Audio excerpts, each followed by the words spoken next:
twongeye kubasuza abakunzi ba Jump Real Estate. So uyu munsi mu Rwanda ushobora kwibaza ngo niye business yanjye nshobora gushoramo amafaranga nkaba nizeye neza ko 100% nshobora kubona return investment yanjye mu myaka cyangwa mu gihe cya vuba.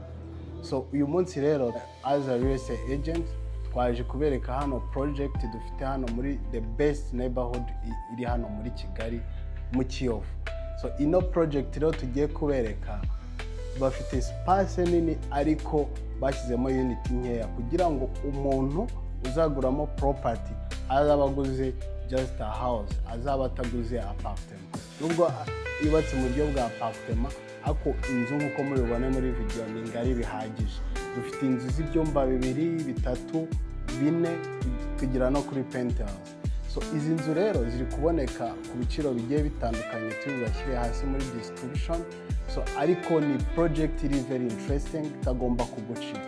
So rero nimba warigeze utekereza kuba washora muri real estate, ino ni opportunity ihari tagomba kugucika yo kuba waza nawe ukiguramo hano property.